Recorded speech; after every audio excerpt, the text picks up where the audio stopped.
অস্ত্রোপচার নয়, রংপুর ও লালমনিরহাটে প্রত্যন্ত গ্রামীণ জনপদে স্বাভাবিক প্রসব সেবা, নিরাপদ মাতৃত্ব ও কৈশোর স্বাস্থ্যসেবায় নতুন আশার আলো জ্বালিয়েছে উন্নয়ন সংস্থার জননী প্রকল্প।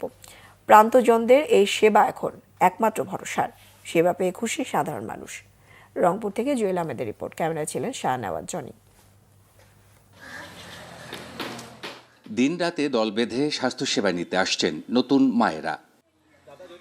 ইউনিয়ন স্বাস্থ্য ও পরিবার কল্যাণ কেন্দ্রগুলোতে মিলছে দক্ষ ধাত্রীর সহায়তা, বিনা খরচে পরামর্শ ও জরুরি সেবা।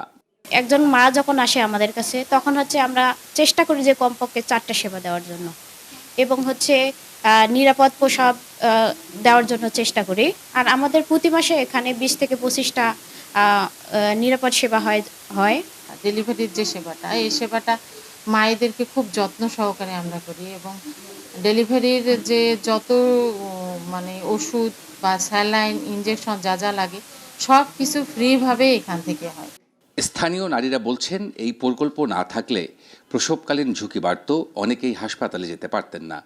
এখানে আজকে প্রথম এসেছি, এসে আমি আপুদের কাছ থেকে অনেক সেবার যত্ন পেয়েছি। আমি তো প্রথম মা হতে যাচ্ছি, তাই অনেক ভয় হচ্ছিল আমার। তো গ্রামে থাকি, গরিব মানুষ, অত বড় বড় ডাক্তার দেখাতে পারি না।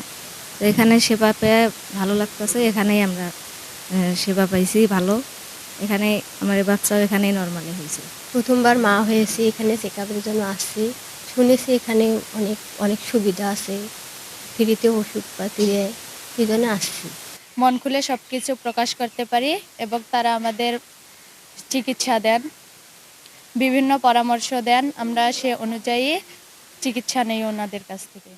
সংশ্লিষ্টরা বলছেন, প্রান্তিক জনগোষ্ঠীর জন্য সময়মতো স্বাস্থ্যসেবা নিশ্চিত করে মাতৃ ও নবজাতকের জীবন রক্ষায় প্রকল্পটি গুরুত্বপূর্ণ ভূমিকা রাখছে। স্বাস্থ্যকেন্দ্রে না যাওয়ার একটা প্রবণতা, যে বাসায়ই করলে কি সমস্যা, আমাদের তার মায়েদের তো বাসাতেই হয়েছে। তো এই ভ্রান্ত ধারণা থেকে কমিউনিটি মানুষদের, বিশেষ করে গর্ভবতী মায়েদের এই ভ্রান্ত ধারণা ভেঙে আমরা তাদেরকে অ্যাটলিস্ট ইউনিয়ন স্বাস্থ্য পরিবার কেন্দ্রে নিয়ে আসছি, যে তাদের নর্মাল ডেলিভারি করানোর জন্য।